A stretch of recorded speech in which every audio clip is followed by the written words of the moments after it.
बाजार के जाने माने दिग्गज और मार्सिलस इन्वेस्टमेंट मैनेजर्स के फाउंडर और सीईओ सौरभ मुखर्जी साहब हमारे साथ कार्यक्रम में हो रहे हैं शामिल। सौरभ सर, गुड मॉर्निंग, बहुत बहुत स्वागत है आपका। धन्यवाद हमें समय देने के लिए। इससे पहले कि मैं युद्ध पर, बाजार पर आपको ढेर सारी चीज़ें पूछूं, लेकिन उससे पहले इन सारे ग्लोबल माहौल में एक लोकल खबर बड़ी बनती हुई दिखी है। एचडीएफसी बैंक को लेकर उनके चेयरमैन साहब ने इस्तीफा दिया है। आज कौन कॉल भी, आई एम श्योर आपने कौन कॉल में पार्टिसिपेट किया होगा या आपकी टीम में से किसी ने तो किया ही होगा। क्या समझ में आया है, क्या है मामला और क्या असर पड़ेगा इसका बैंक पर, शेयर पर, कैसे देखेंगे इन्वेस्टर्स इसे? तो देखिए, काफ़ी सालों से, अनिल जी आपको तो पता ही होगा, काफ़ी सालों से, आई थिंक करीबन 9 साल होने को आ रहे हैं, हमारे लिए बड़ी पोजीशन है एचडीएफसी बैंक। मेरे ख्याल से शशि जी, केकी मिस्त्री जी ने जो पूरी बोर्ड जो आई एचडीएफसी बैंक की, सराहना करनी पड़ेगी। मेरे ख्याल से बोर्ड रूम के अंदर तनाव उतना नहीं है जितना शायद मीडिया में बात फैलाई जा रही है। मुझे पावर प्ले लग रहा है, मुझे लग रहा है बाहर किसी व्यक्ति या किसी कंपनी को नज़र है एचडीएफसी बैंक के ऊपर, और एक प्रयास है ये एचडीएफसी बैंक के लीवर्स ऑफ पावर को एचडीएफसी बैंक में जो इन्फ्लुएंशियल ओहदा है उनको पकड़ने की। कंपनी के ऊपर ज़ाहिर हम लोग दबा के रिसर्च करते हैं, पूरे देश में अलग अलग बैंक से मिलते हैं, जोनल हेड से, ब्रांच हेड से, और मुझे लगता नहीं कि फंडामेंटल लेवल पे कोई भयंकर इशू है यहाँ पे। यहाँ पे एक पावर प्ले चल रही है एट द हाईएस्ट लेवल्स, बिल्कुल मैं बोलूँगा इंटरगैलेक्टिक लेवल पे पावर प्ले चल रही है। ये इंडिया का बेहतरीन कंपनी है और जाहिर है अलग अलग लोग चाहते हैं इतने अच्छे कंपनी के ऊपर उनका एक दबदबा, एक कंट्रोल। उस नज़रिए से मैं इस पावर प्ले को देख रहा हूँ। फंडामेंटल कंसर्न्स हमारे हमारे एनालिस्ट को, हमारे फंड मैनेजर्स को फंडामेंटल कंसर्न्स एचडीएफसी बैंक पे नहीं है। ये बात है, तो ये आपने एकदम एचडीएफसी बैंक में फंडामेंटल राय दी। अब सर बाजार पर राय क्या लग रहा है सर? आज 20 दिन हो गए युद्ध को। क्या मार्केट ने युद्ध का सबसे बुरा जो दौर था वो पचा लिया, प्राइस इन हो चुका है, या अभी भी रिस्क काफ़ी बाकी है?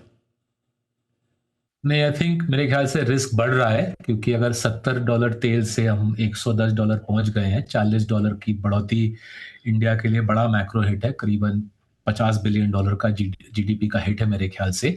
तो ये 1.5-2% जीडीपी ग्रोथ का हिट है।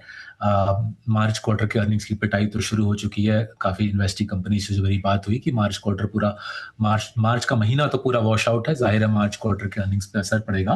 बट अगर हम आज आगे जाते हुए देखें, राइट, सिचुएशन काफ़ी संगीन है, बिकॉज हर हफ्ते ये युद्ध एस्केलेट हो रहा है।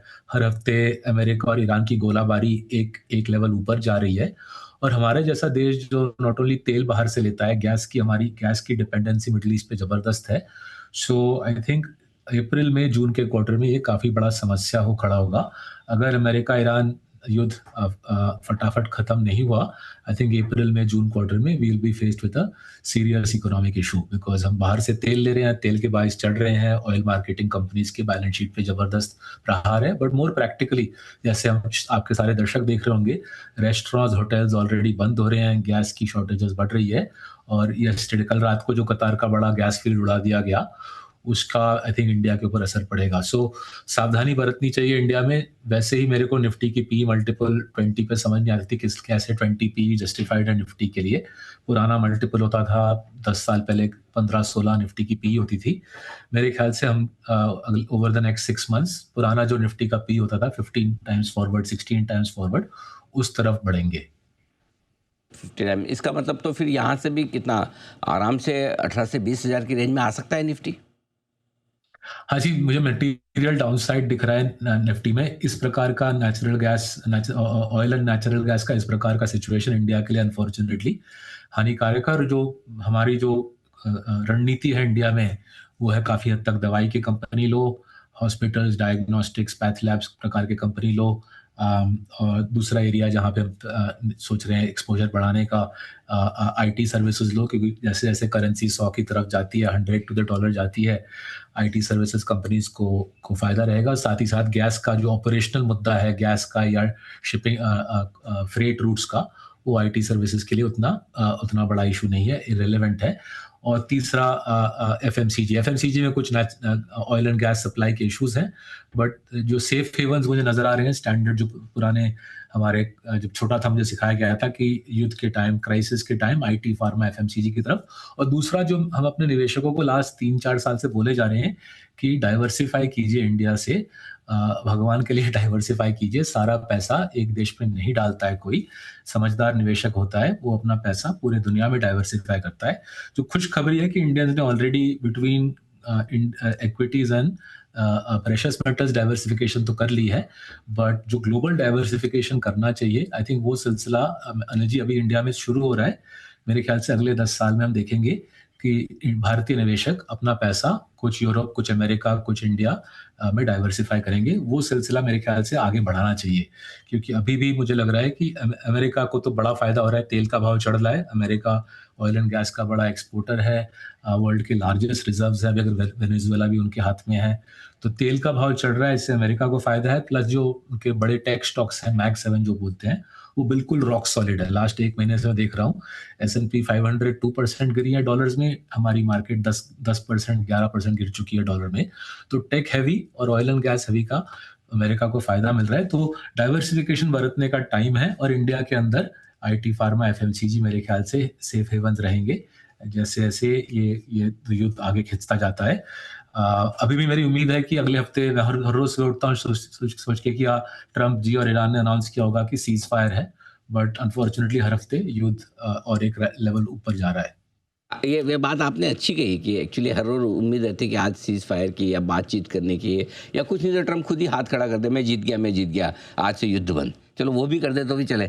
लेकिन अगर जैसा आप कह रहे हैं कि युद्ध लंबा चल गया, ये तो बड़ा दिक्कत है। से फॉर एग्ज़ाम्पल चलो मान लो कि हमारी सारी मुसीबतें मार्च में ही होनी है, मार्च एंडिंग भी है, लिक्विडिटी की भी समस्या रहती है, रुपया भी गिर रहा है, ये सब झंझट ग्लोबल भी चल रहा है। अगर 2 हफ्ते में कभी भी आकर ऐसा संकेत मिल जाए कि युद्ध खत्म हो रहा है, क्या तब मार्केट संभल जाएंगे, या तब भी बड़ी साइजेबल डाउन साइड रिस्क का खतरा रहेगा, क्यों कि डैमेज जो हुआ है और साथ ही जो एफआईज बेच रहे हैं? कुछ वैसे माहौल में लीजिए, मेरे ख्याल से 2 चीज़ें होंगी। पहला तो रिलीफ रैली होना जायज़ है। इतना बड़ा युद्ध चल रहा है दुनिया के बिल्कुल ऑयल एंड गैस कैपिटल में, तो अगर सीज़ फायर हो तो रिलीफ रैली तुरंत होनी चाहिए। बट शायद वो रिलीफ रैली 5-6% से ज़्यादा ना हो, बिकॉज़ ये जिस प्रकार का इंफ्रास्ट्रक्चर पे डैमेज हुआ है, ऑयल एंड गैस के इंफ्रास्ट्रक्चर पे जो जिस प्रकार का डैमेज हुआ है, और जिस प्रकार का तनाव मिडल ईस्ट में तनावपूर्ण सिचुएशन बना है, उससे तेल और गैस की प्राइसेस एलिवेटेड रहेंगे कुछ महीने, शायद कुछ साल। तो एक रिलीफ रैली आने की उम्मीद तुरंत है। जब सीज़ फायर होगी तुरंत एक रिलीफ रैली आनी चाहिए। पर उसके बाद कितना हमारा मार्केट भागेगा, given the outlook for oil and gas prices, मुझे उसमें उतना ज़्यादा ऑप्टिमिज्म नहीं है। बिल्कुल ठीक बात है। तो ये है आपके लिए पूरा का पूरा आउटलुक, और साथ ही सौरभ साहब ने क्लियर कर कहा थोड़ा ग्लोबल इक्विटीज़ में आपको डाइवर्सिफाई करना है, हिंदुस्तान में पैसा लगाना है तो थोड़े डिफेंसिव सेक्टर्स जैसे फार्मा, हेल्थ केयर, इस तरह के जिनको युद्ध से, कच्चे तेल से फ़र्क नहीं पड़ता, वहाँ पर आपको रहना चाहिए पॉजिटिव। सौरभ सर बहुत बहुत धन्यवाद आपका।